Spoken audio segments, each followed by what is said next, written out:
శ్రీమాత్రే నమః. ఈ రోజు మనం వృశ్చిక రాశి వారి గురించి మాట్లాడుకుందాం. వృశ్చిక రాశి వారి ఇంట్లో ఈ దేవుడు తిరుగుతున్నాడు. అన్ని పనులు వదిలేసి త్వరగా ఈ వీడియో చూడండి.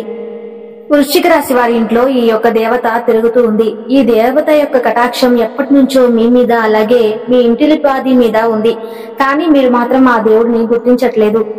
అలాగే జూన్ 2025 1వ తారీఖు తర్వాత 5 అతిపెద్ద గుడ్ న్యూస్లు అనేవి వినబోతున్నారు.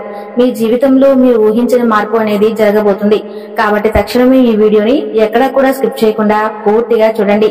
ఎటువంటి పని ఉన్నా సరే వాటిని ఆపేసి వెంటనే మీరు ఈ వీడియోని చూడండి.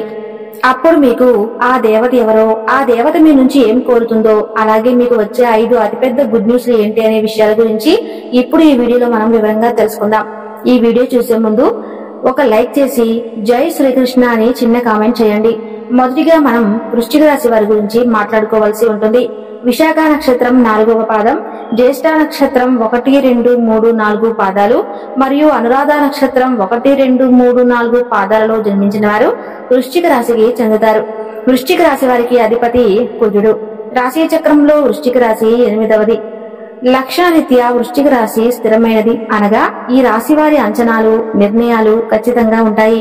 ఊగిసలాడే ధోరణి వీరిలో మనకు పెద్దగా కనిపించదు. వృశ్చిక రాశి వారు మంచి ఆకర్షణీయమైనటువంటి రూపాన్ని కలిగి ఉంటారు. చూడటానికి అందంగా ఉండటమే కాదు, ఇతరులు చూడగానే వారి కష్టాలను వీరితో పంచుకుంటారు. వృశ్చిక రాశి వారు మిత్రత్వాన్ని కోరుకుంటారు. ప్రతి విషయాన్ని చాకచక్యంగా ఆలోచించి తెలివిగా నిర్ణయాలు తీసుకుంటారు. అలాగే ఈ వృశ్చిక రాశి వారు ఎవరైతే ఉన్నారో వీరు ఇతరుల విషయాలు మనసులో ఉన్నది బయట పెట్టరు, గోప్యంగానే ఉంచుతారు. గూఢాచర్యానికి, సమాచార సేకరణకు విలక్షణ పద్ధతులు అవలంబిస్తారు. వీరి దగ్గర అబద్ధాలు చెప్పడము కష్టము. ఇతరులు చెప్పే విషయాల్లో నిజ నిజాలు తేలికగా గ్రహిస్తారు. సిద్ధాంతాలు రోజుకొకసారి మార్చుకునే మనస్తత్వము వీరికి ఉండదు. జీవితంలో మంచి స్థితికి రావడానికి చాలా కష్టపడతారు. వీరికి మంచితనము, పట్టుదల అధికముగా ఉంటుంది. కానీ వీరికి చాలా అంటే చాలా కోపం ఎక్కువ అని చెప్పుకోవచ్చు. దీనివల్ల అనేక మందికి శత్రువులు అవుతారు. కానీ వీరికి కోపం వచ్చినా ఎక్కువసేపు ఉండదు. ఇక వృశ్చిక రాశి వారి ఇంట్లో ఎప్పటి నుంచో ఈ దేవత అనుగ్రహం అనేది ఉంది. కానీ మీరు ఆమెను గుర్తించట్లేదు. మీరు ఒకవేళ గమనించుకుంటే గత 5 సంవత్సరాల నుంచి మీ ఇంట్లో మీతో పాటు జరిగిన కొన్ని ప్రమాదాలు ఏవైతే ఉన్నాయో అవి త్రుటిలో తప్పి ఉంటాయి. దానికి కారణం ఎవరో కాదు, అది కేవలం ఆ దేవతా అనుగ్రహంతోనే మీకు ఈ కరుణ అనేది కలిగింది. కాబట్టి వృశ్చిక రాశి వారు ఆ దేవత ఎల్లప్పుడూ మిమ్మల్ని కాపాడుతుంది. కాబట్టి మీరు చాలా సార్లు చూసి ఉంటారు, కొన్ని పనులు అస్సలు మిమ్మల్ని కంప్లీట్ గా ఇబ్బందులకు గురి చేసే సమయంలో మీరు త్రుటిలో తప్పించుకుంటారు. ప్రమాదాల నుంచి కూడా మీరు చిన్న చిన్న దెబ్బలతో బయటపడుతూ ఉంటారు. ఇవన్నీ ఏంటి అంటే ఆ దేవత మిమ్మల్ని ఎల్లప్పుడూ సంరక్షిస్తుంది అని అర్థం. అసలు ఆ దేవత మీ నుంచి ఏం కోరుకుంటుంది, అలాగే మీరు ఆ దేవతని ఏ విధంగా గుర్తించగలరు, ఇవన్నీ ఇప్పుడు ఈ వీడియోలో మనం తెలుసుకుందాం. ఎప్పుడూ కూడా ప్రతి ఒక్క మనిషికి కులదైవం అనేది ఉంటుంది. కానీ ఈ రోజుల్లో ఎవరికీ కూడా వాళ్ళ కులదైవం గురించి ఏమాత్రం కూడా ఐడియా అనేది ఉండటం లేదు.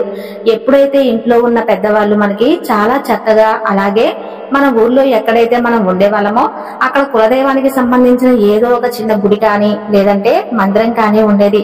కానీ ఈ రోజుల్లో ప్రతి ఒక్కరూ సిటీ లైఫ్ లో బతుకుతున్నారు. అలాగే వాళ్ళు ఏమాత్రం కూడా ఇటువంటివన్నీ అస్సలు పట్టించుకోవట్లేదు. మీకు ఇవన్నీ ఎప్పుడు కూడా మీరు మంచిగా ఆరాధించుకోవాలి. ఇక ఇప్పటి వరకు అయితే ఈ వృశ్చిక రాశి వారు ఆర్థికంగా ఎంతో నష్టపోవడం జరిగింది. అంటే ఈ రాశి చక్రంలో అన్నిట్లోకి 12 రాశుల్లోకి చూసుకున్నట్లయితే ఆర్థిక పరంగా చాలా ఎక్కువ పర్సెంటే నష్టపోయింది మాత్రం ఖచ్చితంగా ఈ వృశ్చిక రాశి వారు అని చెప్పుకోవచ్చు. కానీ ఈ రాశి వారు ఆర్థికంగా నష్టపోయినట్లుగా ఏ రాశి వారు నష్టపోలేదు. కానీ వీరు ఇంకా నష్టం నుంచి తేరుకోలేకపోయారని కూడా మనం గమనించుకోవచ్చు. దీనికి కారణం మన కులదైవాన్ని మర్చిపోవటం. కులదైవాన్ని కానీ మీరు మర్చిపోతే మాత్రం మీకు చాలా రకాలైనటువంటి ప్రాబ్లమ్స్ అనేవి క్రియేట్ అవుతాయి. మనకి ఆ కారణం అనేది తెలియక సతమతం అవుతూ ఉంటాం. ఎందుకు మనకి ఎప్పుడు ఈ విధంగా జరుగుతుంది అని మనం ఆలోచనలో పడిపోతూ ఉంటాం.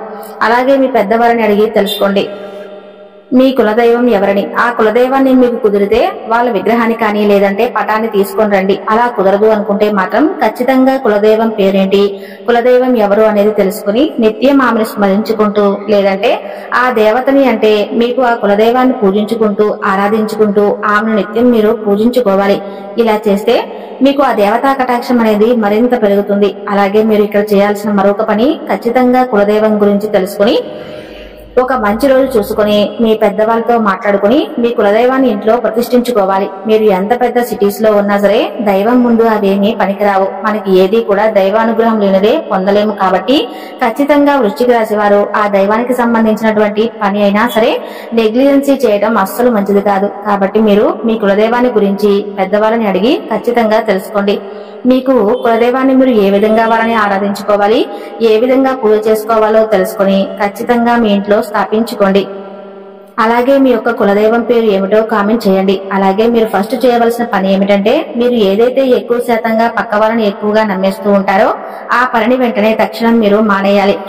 ఎందుకంటే మీరు ఎప్పుడూ కూడా పక్క వాళ్ళని గుడ్డిగా నమ్మేస్తూ ఉంటారు. ప్రతి ఒక్క పనిని ప్రతి ఒక్క విషయాన్ని అంత ఓపెన్ గా చెప్పేస్తూ ఉంటారు వృశ్చిక రాశి వారు. ఎప్పుడు చూసినా కూడా మీరు ఎంతో శ్రమ పడుతూ ఉంటారు.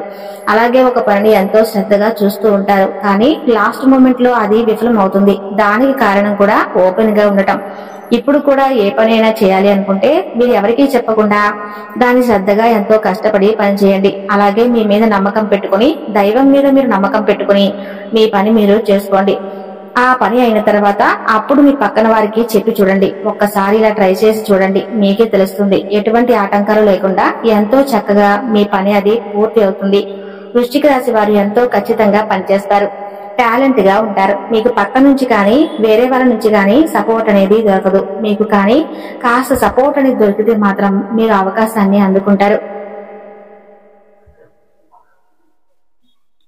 కానీ మీకు ఆ సపోర్ట్ లేకపోవటం వలన మీరు ఎక్కువ శాతంగా ఫీల్ అవుతూ ఉంటారు.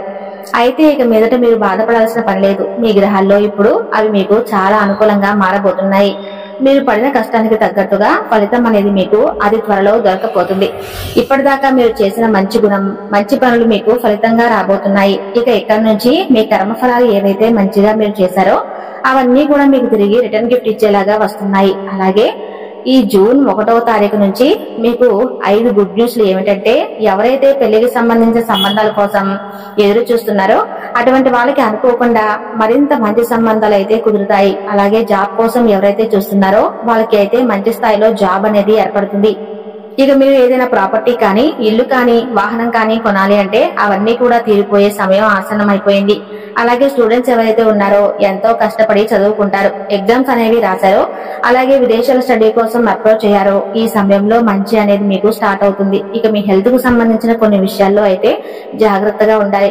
ఇక్కడ నుంచి మీకు కాస్త హెల్త్ అప్ అండ్ డౌన్ అవుతూ ఉంటుంది. మీరు పెద్దగా గాబరపడాల్సిన అవసరం అయితే లేదు. పెద్ద పెద్ద అనారోగ్య సమస్యలు అయితే ఏమీ ఉండవు. ఎక్కువగా చిరాకుగా ఉండేలాగా చేస్తూ ఉంటుంది. చిన్న చిన్న ఆరోగ్య సమస్యలు ఒకదాని తర్వాత మరొకటి వస్తుంటే చాలా చిరగ్గా ఉంటుంది కదా, అలాంటి సమస్యలు మిమ్మల్ని వేధిస్తాయి. వృశ్చిక రాశి వారు ఆహారం మీద అలాగే రోజు మొత్తం మీద చేయాల్సిన వ్యాయామం ఏదైతే ఉంటుందో దాని మీద మీరు కొంచెం కాన్సన్ట్రేషన్ అయితే చేయండి. హెవీ ఫుడ్ ని కంప్లీట్ గా మీరు తీసుకోకండి. మేము చెప్పిన విధంగా చేసుకుంటే సరిపోతుంది. మీ హెల్త్ కూడా చాలా మంచిగా ఆరోగ్యంగా ఉంటుంది. వృశ్చిక రాశి వారు ఇక నుంచి మీరు దేనికి కూడా భయపడద్దు. ఎందుకంటే ఇక్కడ నుంచి మీకు ప్రతి ఒక్కటి చాలా మంచి జరగబోతుంది. మీరు చేయవలసిందల్లా కేవలం మీ కులదైవాన్ని ప్రసన్నం చేసుకుంటే సరిపోతుంది. మీ కులదైవానికి ధూపం, దీపం, నైవేద్యం ఇలా నిత్యం ప్రతి ఒక్కటి పెట్టుకుని ఆ దేవతను ఆనందపరచండి. తద్వారా మీ లైఫ్ ఇట్టే మారిపోతుంది. అలాగే మీకు వీలైనంతలో పేదవారికి దాన ధర్మాలు చేయండి. అన్నదానం, వస్త్రదానం లేదా ధన రూపేణ అనాథలకు మీకు చేతనంత సహాయం చేయండి. తద్వారా మీరు ఇంకా ఎక్కువ పుణ్యఫలాన్ని పొందుకుంటారు. చూసారు కదండి వృశ్చిక రాశి వారికి జూన్ 1వ తారీఖు నుంచి ఏం జరగబోతుందో. కాబట్టి ప్రతి ఒక్కరూ కూడా దేవుడికి ఎప్పుడు నిత్యం ధూపం, దీపం, నైవేద్యం సమర్పించండి. ప్రతి ఒక్కరూ ఆనందంతో అష్ట ఐశ్వర్యాలతో సిరి సంపదతో వర్ధిల్లండి. ఈ వీడియో మీకు నచ్చితే తప్పకుండా లైక్ చేసి జై శ్రీకృష్ణ అని చిన్న కామెంట్ చేయండి. Thank you.